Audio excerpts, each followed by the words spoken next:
Awesome. All right, disorders of the kidney. So first we have renal cell carcinoma, which is the most common form of kidney cancer. You may see this. I would probably put this one on a flashcard or at least notate it. The treatment for renal cell carcinoma is nephrectomy, so that's a surgical removal of that kidney.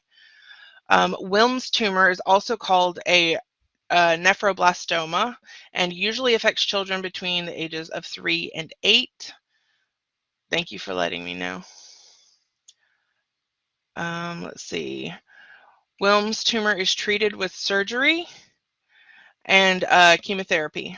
Benign kidney tumors are usually asymptomatic. What does asymptomatic mean? Anybody let me know?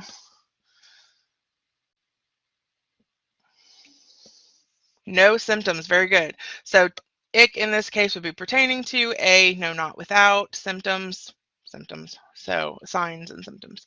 So yes, asymptomatic, nothing. And it's also non-life threatening if it's benign. Hematuria can be a symptom of a variety of disorders. Anybody tell me what they think that might be? Hematuria. If you had to guess what that might be, what do you think it would be? Blood in the urine. Yes. Beautiful. Yes, hemat is our blood word part, and then we have urea, which is the urine. So beautiful. Let's see. Acute glomerulonephritis. There we go. I don't know why that R didn't want to come out. Is an inflammation of the glomerulus that often develops after a strep infection. No bueno. Chronic glomerulo, I can say this, it's a Monday. Glomerulonephritis can occur with no history of kidney disease and can cause renal failure. No bueno. Nephrotic syndrome involves large amounts of blood proteins leaking out into the urine and leads to fluid retention, also known as edema. I believe we'll probably cover edema, pitting edema, that type of thing. Nephrotic syndrome is treated with steroids usually. Interstitial nephritis is an acute temporary inflammation of spaces between the renal tubules. Now remember, acute means it's an isolated event. It's not chronic or ongoing. And it usually is a quick onset versus chronic sometimes can be a slow onset. Let's see. This is often due to allergies or side effects of medication. So that was the interstitial nephritis. Remember, interstitial tissue is what we're talking about around. It's meaning that tissue within the nephrotic system. Nephrotic system, that's not even a word. The renal system. The being acute, does it require an ER visit? It could. And usually with something like that, though, you want to, the moment you start feeling any kind of abnormality, you probably want to go to your doctor. All right, here we go. Anuria. Let's talk about these other disorders. So we have anuria, which is a cessation of urine output. What does that mean? Anybody tell me?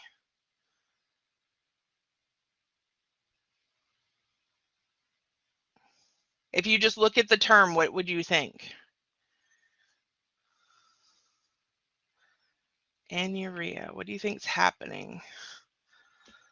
Cessation. There you go. I like the way you put, or whatever you said. Right. Shannon's got it. It's not actually outputting anything. You're right. So that means you're having difficulty expelling urination. Yeah, you're right. All right. Is it azotemia? There we go. Emia is our suffix. That's the buildup of nitrogenous waste in the blood. So remember, emia is our blood condition, right? So the azote is going to be the part of the nitrogen waste. So it's pertaining to that buildup. Hematuria, we've already covered that one's blood in the urine. Today is not my day for these words. Oliguria, there it is, because you remember you got to say it all together, even though we can't say oliguria, it's oliguria. It's got to flow. Confused. It is cessation, means not actually outputting anything. Yes. So I will help try to clarify. Let's see, the fact of a process ending or being brought to an end, meaning you're not able to. So if you cease, has anybody ever heard of cease? Yes, cessation means to stop. So it's the process of stopping. Remember, shun is an action. So that means that we are in the process of stopping it. So there's a process of the inability to urinate. I'm glad that we go on these tangents because it really helps with the clarification, I think. I hope, anyway. We're good? Okay, cool. Let's see. So oliguria is the marked reduction in urine output. I don't know if I mentioned that. Proteinuria is the presence of protein in the urine. Pretty good one. Uremia. Now, in this case, the term is used to describe the symptoms and the signs of renal failure, even though we have emia in there, which is our blood condition. Remember, you can go back and look at these slides, and all these notes that I'm mentioning are in there. The main reason why I do these lectures with you is for the extra stuff I throw in and questions. So if you have questions while we go through it. All right, nephrolithiasis. I think we've talked about lithiasis. It might have been another class. Nephrolithiasis, remember, lith is what? It's right there. Stones, there we go. Lith equals stones. Very good. So in this image that is also in your textbook, I should have just left my book open. But where's the fun in that? Anybody got a page number? I don't know why it's important, but I feel, there it is, 155. Hey, we all got it at the same time. Awesome.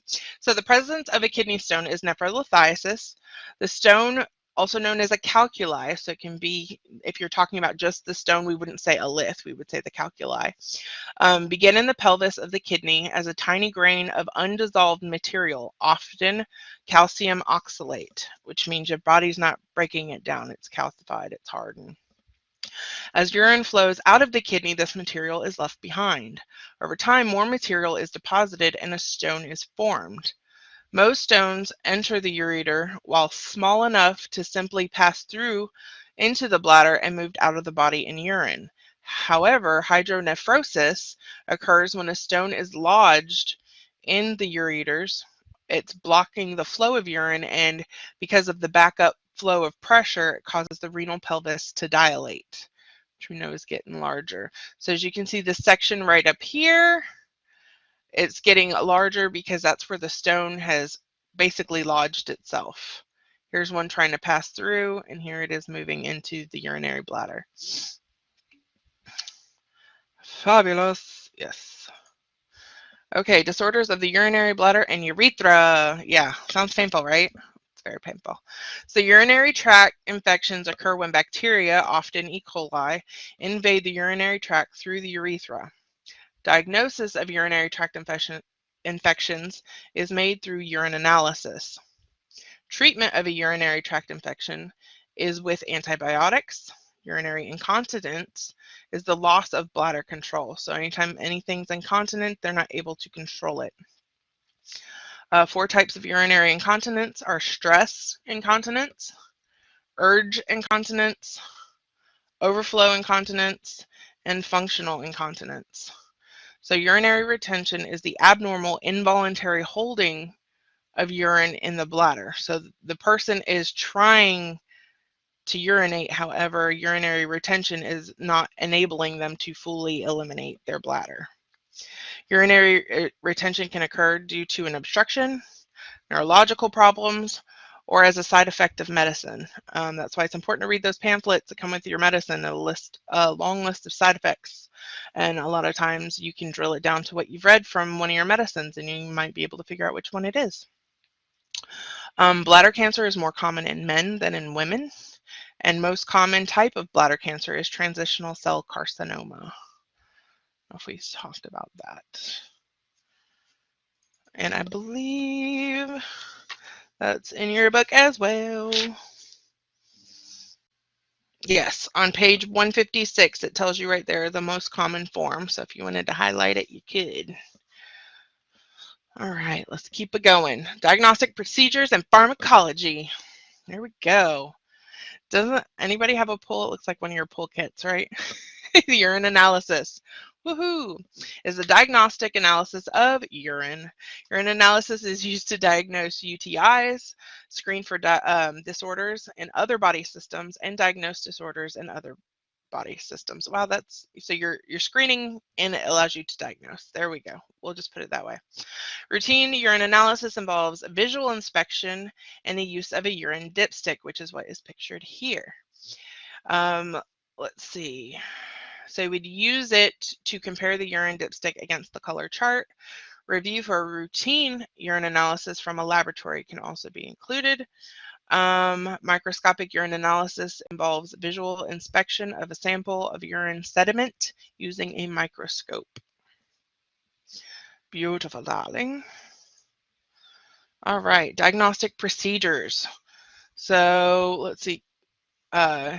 CUB or KB is an X-ray of the urinary tract that is used to diagnose obstruction and masses. So here is an image that you can clearly see the ureters and the bladder coming from the kidneys. These lighter, like lime green areas around are actually where your kidneys would be. Let's see. So in order to get this image, an intravenous pyelogram uses dye introduced into the bloodstream and a rapid X-ray machine, or images, excuse me.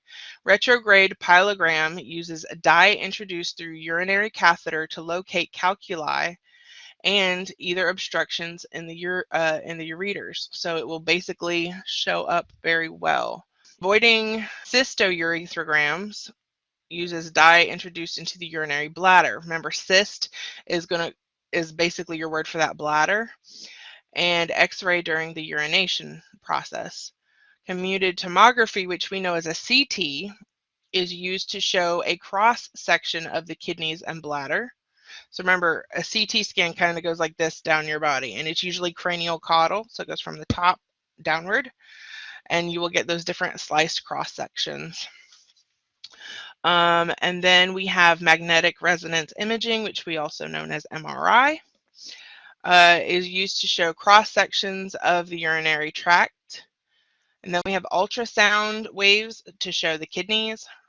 Renal angiogram uses dye and x-rays to show blood flow in the kidneys. And then cystoscopy is used to examine the lining of the bladder. Remember, scopy means the process of viewing, so that means we are using a scope to go into the urinary bladder to view it. Any questions on this part so far? We good? Okay, I feel like there's like a lot of info just there. I just want to make sure. Sweet. IVP, intravenous pyelogram.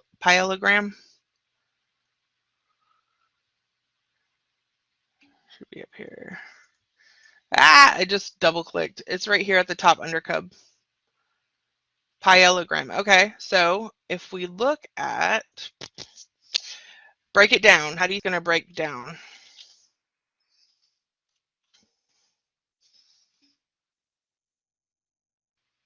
Okay, let's see.